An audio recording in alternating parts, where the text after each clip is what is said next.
Hi everyone. Welcome to this webinar.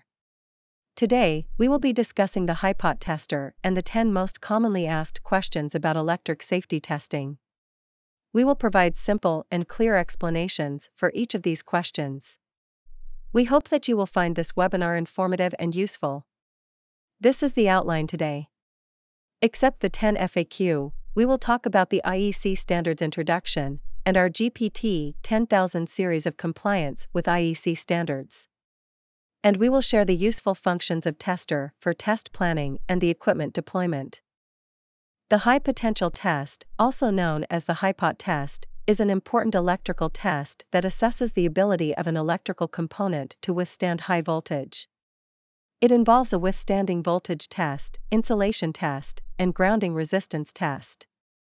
Although these tests are popular nowadays, some engineers and operators may not fully understand them. To help with this, we have collected the 10 most frequently asked questions and hope that this section will be beneficial. First question: what voltage should be set for the withstanding voltage test? This is important because the purpose of the test is to apply a much higher voltage than the rated working voltage to the DUT as a trial. Therefore, it is crucial to choose a reasonable and adequate voltage. The answer to this question is twice the working voltage plus 1000 volts.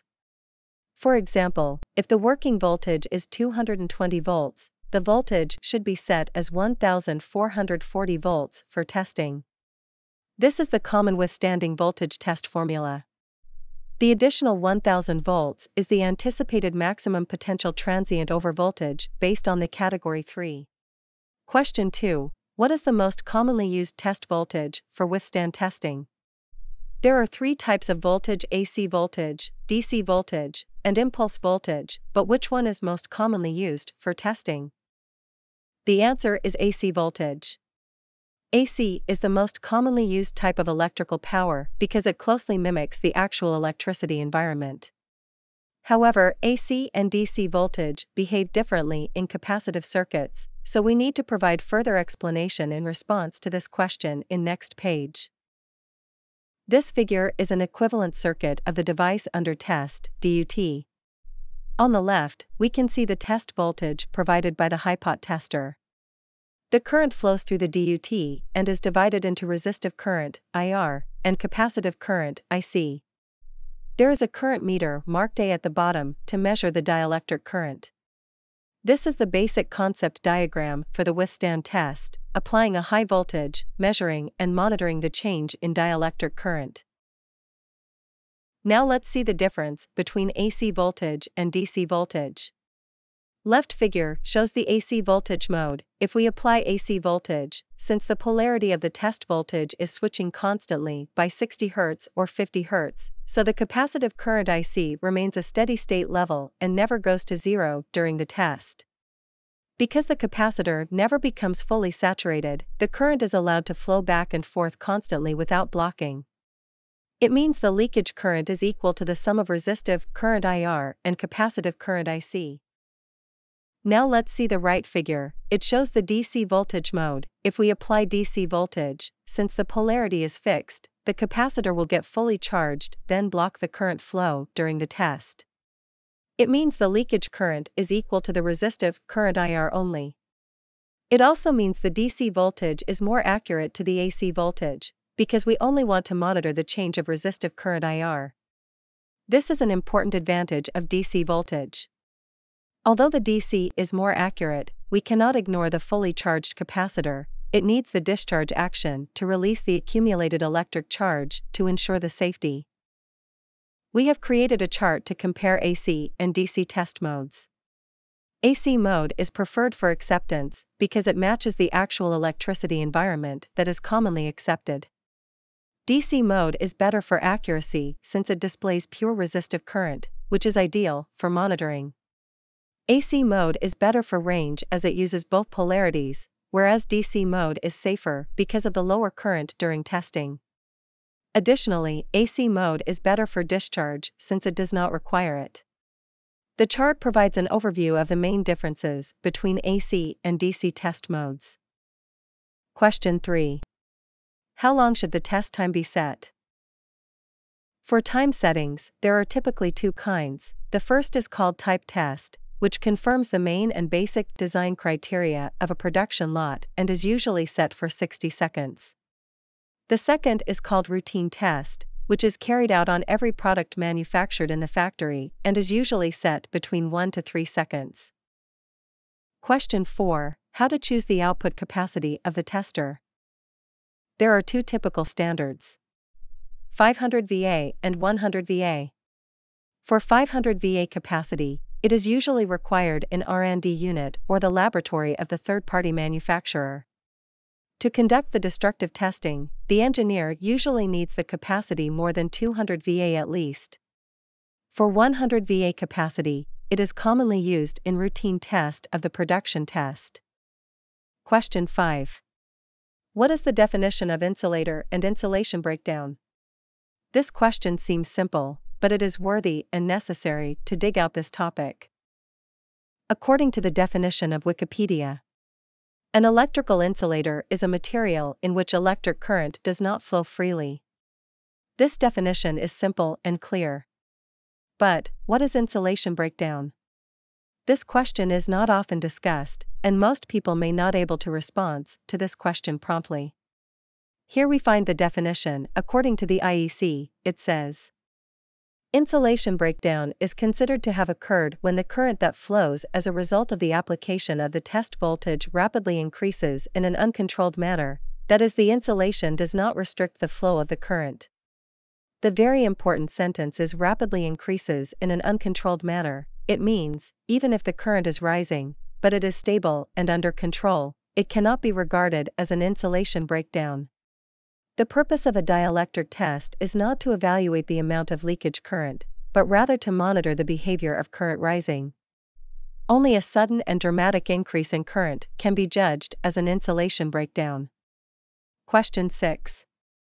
According to the definition of insulation breakdown, how do we avoid misjudgment? After question 5, we already understand the definition, but what is the best way to make the correct judgment? The best way is using the VI curve function. In the figure, we can see the current is rising slowly and proportional to the applied voltage level and beginning. Then we can see the current suddenly rising rapidly at a point and exceeds the high limits of the current setting. Since we can observe a sharp change in the VI curve, we can conclude that this is due to an insulation breakdown. Question 7. Does the appearance of arc and flashover mean that the insulation has broken down? The answer is no. According to the IEC standard, it mentioned, corona discharge or a single momentary flashover is not regarded as insulation breakdown. Arc detection function can be used as a further testing function, but it is not the beacon to help to judge if the DUT insulation is breakdown. Question 8. In the test sequence of IR and withstanding voltage, can the withstanding voltage be excluded after passing the insulation resistance test? The answer is cannot. The standard test sequence is IR, ACW, or DCW, and followed by IR again. IR test is usually applying the rated voltage to measure the resistance, while the withstanding test is testing at a much higher voltage. If there is a small defect in the resistance structure of the DUT, it may not be detectable during an IR test since the test is conducted under normal working voltage conditions only. Therefore, in order to verify the integrity of the DUT's insulation resistance, we can conduct a withstanding test between two IR tests and compare the difference in the IR results. Question 9. This is a special question. Will the high voltage withstanding voltage test damage the expensive chips in the circuit? There will be no damage as long as the withstanding voltage test is passed.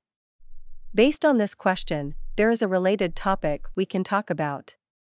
In the microscope photo, it shows the two copper conductors are short circuit due to the dendrite debris. The debris is generated by ion migration effect, which occurs in high humidity environments with voltage applied. Question 10. What is the difference between grounding and continuity measurements? Shown as the figure, both tests are going through the DUT chassis and the protective earth conductor of the plug, so what's the difference between both tests? Grounding test, as known as ground bond (GB) test.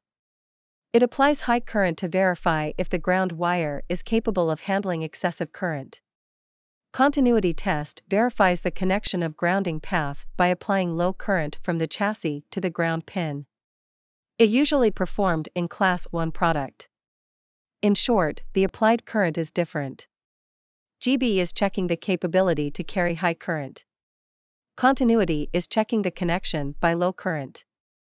Now let's talk about the IEC-61010 Part 2-034 standard.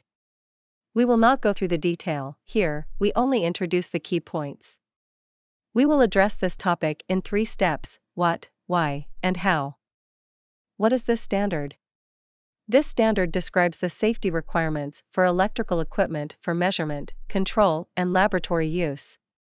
It specifically addresses measurement equipment for insulation resistance and test equipment for electric strength.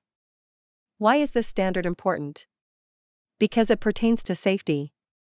The purpose of the standard is to minimize the risk of injury and reduce potential hazards. Given that the Hipot tester utilizes high voltage to test the DUT's safety, it is crucial that the Hipot tester ensures its reliability and safety before use. Now that the IEC standard has been officially released, only testers that meet the standard should be selected to eliminate any potential hidden risks. How the GPT-10000 series comply with IEC standard?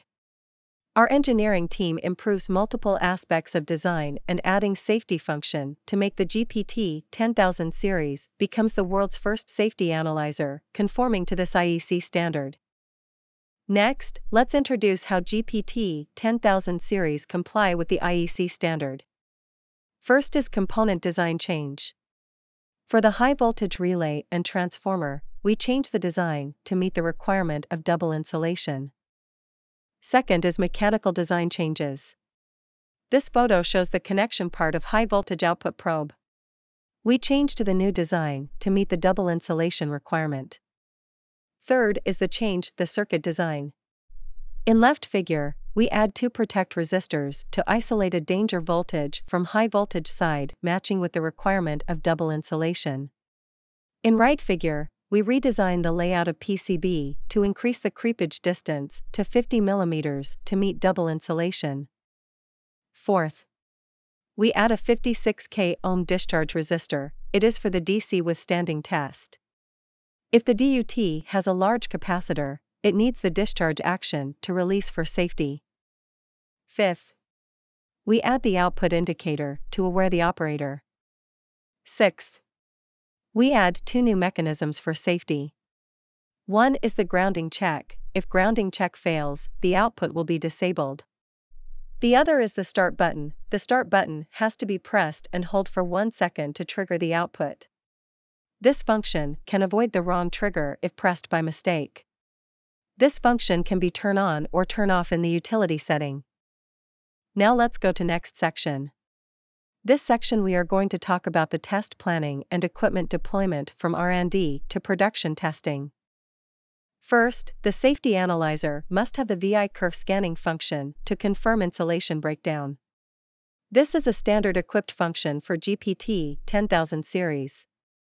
As we mentioned in earlier section, only the change of current curve is the main factor to judge if the result is a breakdown or not.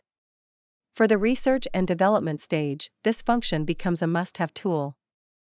For production applications, the GPT-10000 offers statistical analysis functions that enable a quick review of the quality results. It not only shows pass or fail, but also provides a histogram for quality analysis. If it requires simultaneous testing of numerous DUTs to save time for large-scale production, the GPT-9500 series with its built-in 8-channel scanner is the ideal choice. Additionally, the GPT-9500 is also compliant with IEC standards to ensure its safety for use in production applications. The previous GPT-9900 and GPT-9800 series models are also capable of multi-channel scanning by combining the GSB multiplex scanner box. We offer a full range of GPT series Hipot testers with capacities ranging from 100 VA to 500 VA. In addition, we provide GLC 9000 and 10000 leakage current testers to check the DUT's leakage current during operation. Our product line offers a complete range of safety solutions. Please check out the landing page by scanning the QR code for more detail. Now, let's summarize in 3 points. First, ensuring safety should be the foremost consideration when using a Hipot tester. Therefore, the Hipot tester must comply with IEC standards. Second, the tester must have a VI curve function to accurately detect insulation breakdown. Third, the provider must offer reliable support. At Goodwill Instrument, we are proud to be the first professional manufacturer in Taiwan specializing in electrical test and measurement instruments since 1975. We are committed to providing not only comprehensive solutions, but also reliable professional services.